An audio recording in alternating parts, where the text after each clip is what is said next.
네, 안녕하십니까. 네, 방송을 시작해 보도록 하겠습니다. 네, 생명의 전화, 저 좀 도와주세요. 수화기에 흘러나온 목소리는 목소리 주인은 젊은 남자였다.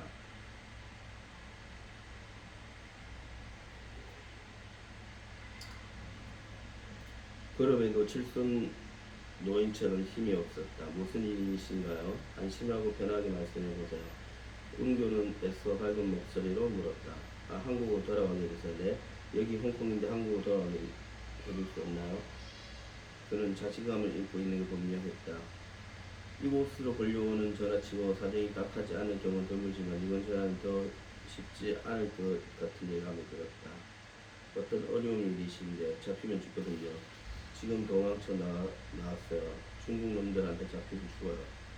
상대의 목소리는 떨려 나왔다. 마음을 놓고 차분히 말씀하세요. 마카오 카지노에 빚을 안고 도박을 나왔어요. 여권 뺏기고 도박 중독자의 전화였다. 홍콩의 우리 영사관을 가서 임시 여권 마련해줄 거예요. 물론입니다. 영사님께서 여권 다시 만들어주신다고 했어요. 그런데 한국으로 돌아갈 비행기표 없어요. 가족은 없어요. 있지만 가족은 비행기표를 끊어주지 않아요. 친구도 마찬가지로 은근은 금세 상대가 어떤 상황에 처해 있는지 짐작 같다. 이번에 들어가면 다시 가지러 안 다닐 거예요. 제가 한국으로 돌아가게 해주세요. 은근은 뭐라 할 말이 없었다. 이런 경우 이곳 센터에서 직접 자금을 지원해 주지는 않았다. 그러므로 그에게 표를 사주려면 사비를 트는 방법밖에 없었다. 옆에서 상황을 알아챈 동료 얼른 전화 끄라고 조치했지만 은근은 차마 그럴 수 없었다. 다시는 카지노 도박을 하지 않으시네요. 다시는요. 이수 강릉채 은교는 수화기를 타고 들려오는 애절한 목소리 그만 두 눈을 감아버렸다. 동생 모습 보였다. 이런 말에 근본을 보여주세요. 은교는 상대가 불러주는 것 천천히 목적하여 적었다. 책상 책 납곡 공항의 대한항공 카운터로 가세요. 항공료는 여기서 지불해 주겠습니다. 고맙습니다. 그런데 항공료 저에게 직접 돌려주지 않나요? 그건 안 돼요. 제발 그렇게 해주셨으면 좋겠는데요. 그건 절대 안 돼요. 제발 밥도 사 먹고 숙박료도 지불해야 하거든요. 더 이상 대꾸하지 않고 거기 전화 끊었다고. 그것과 도박을 하는 늘 저 모양이에요. 절대 도와줄 사람인데 도와주는 건 오히려 그들을 더 불안하게 만듭니다. 지금 이 인간도 결국 동정심을 호소해서 도박할 돈을 타내려 하는 게 아니야. 도대체 넌 왜 저런 사람들의 정을 냉정하게 자르지 않는 거니? 남들이 다 싫어하는 도박 전화를 전담해서 받는 것도 그렇고 말이야. 무슨 특별 사연이 되는지 말이야. 은경 동료의 신선한 질문을 하고 자리에서 일어나 옥상 올라갔다. 방금 걸려온 전화가 다시 한번 은교의 가슴을 아프게 도려냈다. 이런 전화가 걸려올 때마다 은경 동생 석준이 떠올라 어떻게든 돕지 않고는 견딜 수가 없었다. 카지노에서 나와 산으로 혼자 자살하러 올라간 동생의 마음이 어땠을까 생각하면 도움을 청해온 사람들의 전화 한 통 한 통이 다 안쓰러웠다. 은교는 동생의 죽음을 겪은 뒤로 하던 공부 중단하고 이렇게 생명의 전화를 받는 일을 하고 있었다. 숙주를 생각하며 함께 떠오르는 한 명이 여기 있었다. 카지노 도박으로 인해 역시 자살이라는 헛다진 길을 간 사람 자신을 위해 구해준 은인이 됐다. 그 이름은 이서우였다. 그는 거기서 정말 죽었을까? 그 의문의 1년이 지난 지금까지 항상 은교를 따라다녔다. 마지막 강의. 모든 카지노 게임에 적용되는 말이겠지만 특히 바카라에 이기기 위해서는 우선 마음을 비워야 한다. 기본적으로 선량해야 해. 도박에 관한 철학, 특히 바카라에 대한 최 교수의 적용은 독특했다. 왜 그렇게 생각하나? 각자의 생각을 말해라. 강의를 듣고 있던 넷 중 한 명이 대답했다. 쓸데없는 감정에 휩쓸려서는 안 되기 때문입니다. 쓸데없는 감정은 방해가 된다. 상당히 일리는 대답이고 또 다른 사람은 마지막까지 남은 4명의 수강생 중 유일한 여자인 혜기가 손을 들었다. 말해봐라. 카지노 게임을 하는 데에는 부드러움과 섬세함이 매우 중요하다는 걸 깨달았습니다. 그런 것은 선량한 사람만이 지닐 수 있는 형질이기 때문입니다. 훌륭한 대답이다. 그렇다. 게임블러에게 가장 중요한 덕목은 선량함이다. 흔히들 승부분성이니 뭐니 하는데 그건 작은 승부에나 해당되는 말이고 카지노의 상대로 하는 진짜 도박에서는 무엇보다 착한 심술이 중요하다. 또 다른 수강생 한 명이 나섰다. 잘 이해가 안 됩니다. 그런 추상적인 면보다 운과 기술 그리고 절제력 같은 것이 더 중요하지 않습니까? 모두가 중요하다. 그러나 그 무엇보다 조화롭게 하는 것이 심성이다. 그래야 탐욕과 아직으로부터 벗어날 수 있다. 선함은 나 이외의 존재와 조화를 이끌어내는 것이다. 거참 질문했던 수강생은 고개를 갸우뚱거렸다. 인간에게 가장 어려운 일은 바로 도박이다. 따라서 도박에 완전한 조화가 필요하다.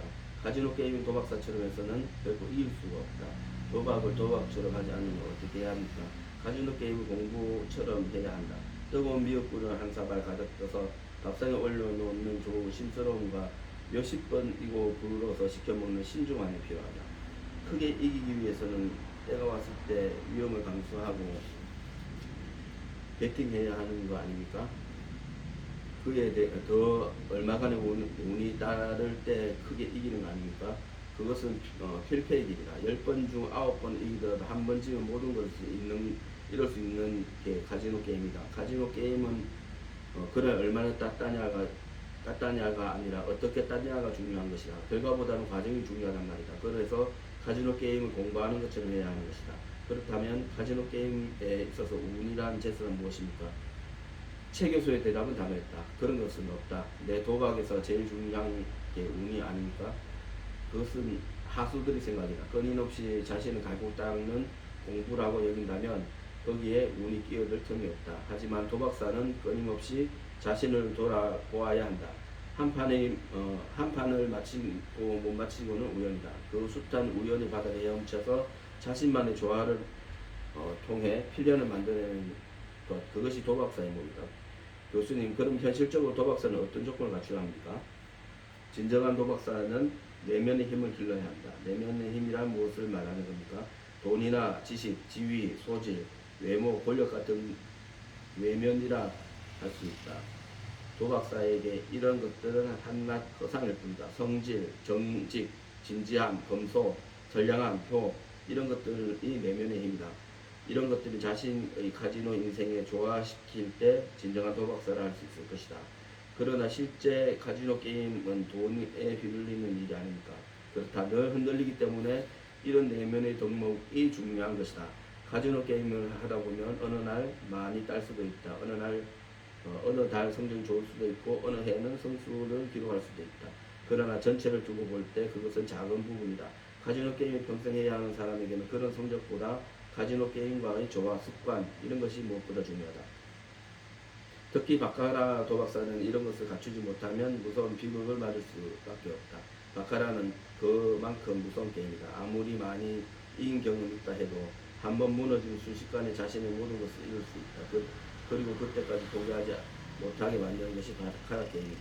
바카라는 인간에게 내어진 천형이라는 게 내 생각이다. 그렇다면 도박사에게 근성이란 오히려 방해가 됩니까? 승부사가 기질이나 승부근성이 한 말들은 모두 죽음으로 이끄는 말들이다. 지금 이 순간부터 그런 말들은 모두 잊어라. 도박사는 끊임없이 비겁해야 한다. 그 바닥 없는 욕망의 무적행으로부터 헤어나야 한다. 승부근성인 기질이 하는 말들은 그 무적행에서 들려오는 악마의 목소리다. 선언에서 나 들을 수 있는 말들이 최 교수의 입에서 쉴 새 없이 흘러나왔다. 이제 네 사람의 마지막 강의를 들었다. 이제 제군들의 카지노 수업은 모두 끝날 것이다. 지난 2년간 정말 수고도 했다. 마지막 남은 관문을 통과하고 훌륭한 도박사가 되기를 기원한다. 이상. 최 교수가 말을 마친과 동시에 4명의 수강생이 동시에 일어나 허리를 굽혀 인사했다. 이상한 평가. 그것이 비록 하나의 시험이라도 해도 이제 2년간의 학습을 마치고 마침내 실전에 투입하게 된 4명의 학생들은 흥분하지 않을 수 없었다. 원래가 모두 카지노 게임엔 일가견이 있던 일들이었지만 학습 기간 동안은 실제 게임에 임하는 것을 철저하게 독려되어 왔던 것이다. 그들은 마치 수능 시험을 마친 고3 학생들처럼 들떠있지 않을 수 없었다. 와우, 정말 수녀원에서 빠져나가는 기분이에요. 홍일점의 회기가 한호성을 지르며 말했다. 20대 초반으로 보이는 그녀의 얼굴엔 해방감과 함께 강한 자신감이 자리 잡고 있었다. 수녀원이 다 뭐야, 감옥살이를 한 기분이구만. 모두가 한마디씩 했다. 아니, 감옥보다 훨씬 어두운 무거운 곳이었어. 그렇지 않아? 정민이라 불리는 남자는 고개를 끄덕였다. 2년 동안 갈고 닦은 솜씨를 이제 선보일 때가 왔어. 태호야, 오늘 밤 다 뒤집어 버리자고. 태호와 정민은 30대 초반으로 같은 연배인 듯했다. 모두가 그런 결의를 다지고 있는 와중 또 한 산에 묵묵히 자신의 생각에 빠져 있었다. 그런데 왜 한혁인 말이 없어?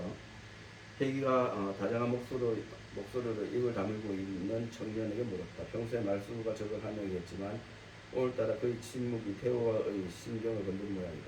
저는 언제나 촌을 친단 말이야. 재수없게. 태호가 즉각 다방했지만 정민이 조금 전 흥분했던 모습과 달리 나의 목소리 말한다.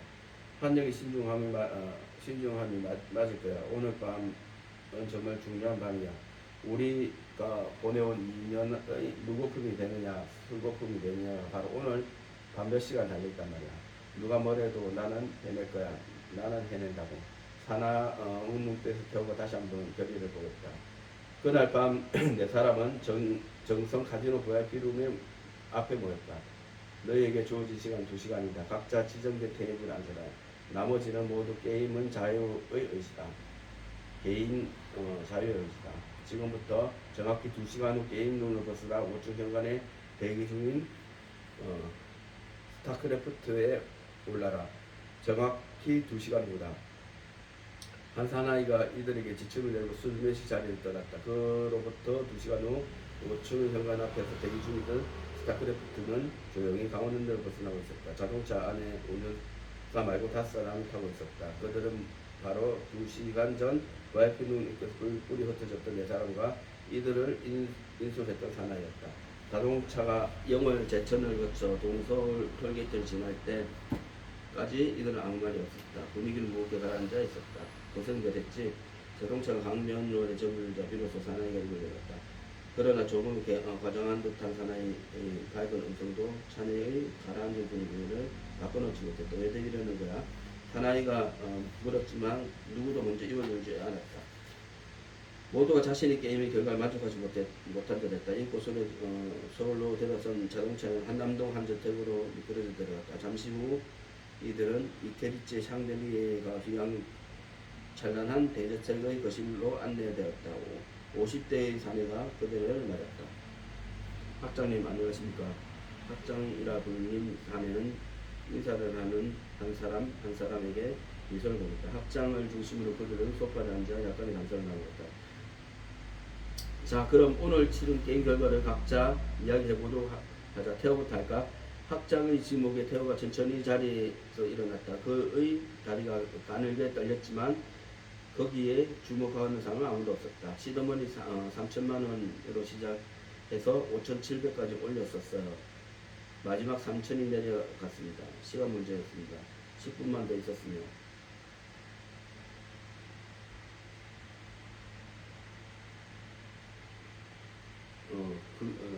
그가 아쉽다는 듯 학장을 말했다. 그럼 2,700을 이겼다는 이야기야? 학장 감정 없이 목소리 털이 많이 짧았다. 네, 결과적으로는 그래 아깝구나. 시간이 조금만 더 있으면 훨씬 나은 게임인데. 학장 말에 긴장으로 떨려 나오던 태호의 목소리 안전히 가르치다. 그렇습니다. 정말 아깝습니다. 정민이는 어땠냐 이야기해봐. 네, 저는 6천만 원을 땄습니다. 정확히 2배입니다. 정민이 기고만장으로 말할 때 태호의 게임 결과를 봤을 때 자신의 승자임을 의심의 여지가 없는 것이었다. 그래? 네, 고비가 한 번 있었지만 평소 배운 대로 침착하게 넘겼습니다. 어려운 거리에서 기다렸다가 좋은 거리에서 무섭게 업어쳤습니다. 잘했고 이제 게임에 대해 확실히 알 것 같습니다. 결국 게임의 자신 있게 해야 한다는 것을 저는 확연히 깨달았습니다. 모두 학장님 가르치신 덕입니다. 다음은 회기 차례구나. 학장은 별반 감정 실리지 않은 목소리로 대답했다. 저는 500만 원을 이겼어요. 500이라. 왜 그렇게 적지? 시드 3천에 2시간이라는 시간을 연대에 두고 오늘 목표는 5불을 잡았습니다. 그랬구나. 다음은 한혁이고. 한혁이 일어나 별다른 표정 없이 말했다. 저는 200을 잃었습니다. 학장의 눈이 강렬한 빛을 내뿜었다. 잃었다고 가정은 별게 없었습니다. 그림 나빠는 아닙니다. 주변 사람들은 가장 크게 얼마를 쳤나? 40을 쳤습니다. 적게는 10을 쳤습니다. 그림이 안 좋았다는 이야기로.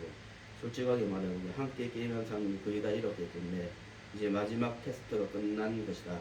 내 사람들의 말을 듣고 학장은 잠시 눈을 감았다. 그들이 어떻게 게임을 했는지는 이미 보고를 받고 있었다. 태호, 정민, 혜기는 저마다 표정으로 학장의 입에 무슨 말이 나올지 바라보고 있었다. 한영은 그냥 정면을 응시하고 있었다. 마침 학장은 말을 뱉었다. 이제 두 사람은 여기 남고 여기에 남을 것이고 둘은 일상으로 돌아갈 것이다. 그에 대해 처음 약속한 대로 불만은 없겠지. 예. 모두가 한 목소리로 대답했다. 태호가 마음 치를 삼켰다. 학장은 한쪽에 서 있던 사내에게 눈짓으로 남을 자를 표시했다. 알겠습니다. 사나이가 공손히 고개를 숙이며 대답했다. 자, 다들 나가세. 사나이가 내 사람을 데리고 나가려 하자 학장이 손을 내저었다. 아니야, 여기서 해. 네. 사나이는 담담한 목소리 결과를 발표했다. 윤혜기, 최한혁은 남고 김태호, 신정민은 나와 함께 나간다. 뭐라고요? 잘못된 거 아닙니까? 꿀꿀댔잖아요. 태호와 정민이 그것을 향해 됐다. 그들의 눈에 학장을 향해 불타오고 있었다. 그는 학장이 말이 없었다. 학장은 뭔가 잘못되지 않았습니까? 저희들은 각각 2,700만원, 6천만원을 이겼습니다. 그러나 혜기는 500을 이겼고 저 친구는 오히려 200을 잃었습니다. 그런데 저들이 합격이고 우리는 불합격이라고 생각할 수 없습니다. 학장은 여전히 말이 없었다. 농담이시 학장은 말없이 고개를 가로저었다. 그런 법이 어디 있어요? 카지노 게임이란 말이 많이 따면 딸수록 잘하는 거 아닙니까? 상대적으로 성적이 좋은 사람이 때부터 지금 세상에 어디 있습니까? 학장은 빈걸 웃으며 자리에서 일어났다. 학장은 말없이 등을 돌려 안으로 들어갔다. 그들은 정민의 악에 받친 목소리를 쫓았다. 이건 말도 안 돼. 저는 받아들일 수 없습니다. 학장이 뒤를 돌아보지 않고 사라지고 태호는 바닥에 침을 뱉었다. 그래, 오히려 잘 된 거야. 나도 이제 배울 만큼 배웠고 어디서 돈을 딸 수 있으니 떠나면 되는 거라고. 누가 더 잘 되나? 바카라 학교.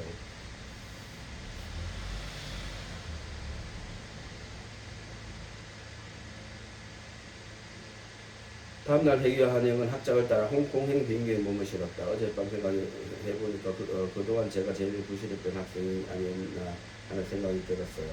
무슨 소리지? 그냥 못 모르는 겁쟁이였던 것 같아요. 아무 개성도 없이 그냥 시험 성적조차 공부하는 그런 학생 아니야. 그게 나쁜가? 그건 아니지만 학장님은 도대체 어떤 기준으로 저희를 평가하시는 건가?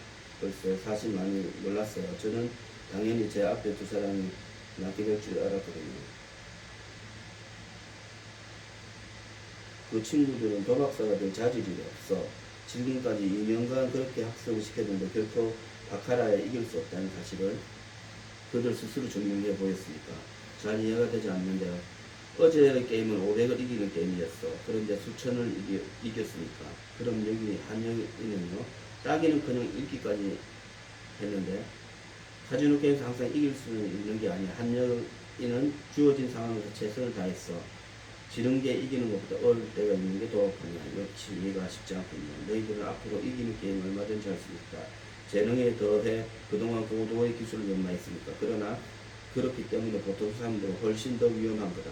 바카라 게임에서 기술을 익혔다는 것은 이제 막 그런 말을 배운 것 같다. 그럼 이제부터 뭘 하는 거죠? 뛰는 법을 배워야지. 뛰는 법요? 그래, 너희들은 이제 인생에서 보게 될 거다.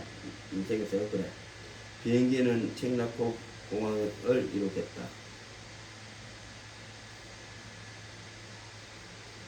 우학자는 택시를 잡기 위해 서자 혜기가 의아해하며 물었다. 우리 마카오로 가는 게 아니에요. 가기 전에 우선 홍콩에 볼 게 있다. 우학자는 홍콩 택시 기사에게 퀸 엘리자베스 병원으로 가달라고 말했다. 안녕하십니까. 병원 현관에서 이름을 기다리고 있던 중국인이 우학장과 반갑게 인사를 나눴다. 중국에 있는 동안 우학장은 그와 자유롭게 대화를 나눴다. 자 올라가자. 일행은 엘리베이터를 타고 다른 곳 수술실에 했다. 수술실 침대 위에는 처음 전신 마취를 든 두 남자 사람이 누워 있었다. 자 얼굴을 봐도 대기와 한영이 중국인들 얼굴에 무슨 특징이라도 있나 하고 수술 때 대기자들 얼굴을 살폈다. 우학정이 두 사람을 제출했다. 가자. 아니 벌써 일 다 끝났다는 거예요.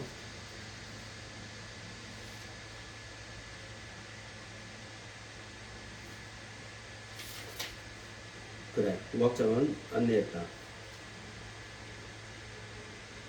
중국인에게 약간을 돈에 건네고 앞장서서 서둘러 병을 빠져나왔다. 오늘 저녁에 둘이서 홍콩의 밤을 마음껏 즐겨. 나는 따로 만날 사람이 있어. 우학정은 볼일을 보러 한역과 해계의 심샷 사이의 한 바에 마주 앉았다. 건배할까? 해계의 제안에 두른 잔을 붙였다. 난 정말 꿈만 같다. 마지막까지 내가 남게 되리라고 생각도 못했는데 그것도 너와 함께 말이야. 한역은 아무 말도 하지 않았다. 난 정말 나도 노력하면 어느 정도 수준이 될 수 있을까 항상 걱정스럽거든. 그만큼 너는 뛰어났으니까. 그런데 너랑 단둘이 이렇게 학장님이 제대로 홍콩을 올 수 있게 되다. 아직까지 정말 꿈만 같아. 혜기는 신이 나서 떠들었지만 한영의 여전히 말이 없었다. 넌 언제나 똑같구나. 그래도 오늘은 좀 편하게 한 잔 마시고 오늘 하루 딱 오늘 하루만 모든 것을 잊어버리고 자축을 할 수 있잖아. 2년간 우리 얼마나 힘들었어. 한영이 그제서야 고개를 들고 해결을 받았다. 그럴게. 한영은 조금 전과는 달리 선선하게 해기 말을 받아들이고 나서는 단숨에 숨을 들이켰다.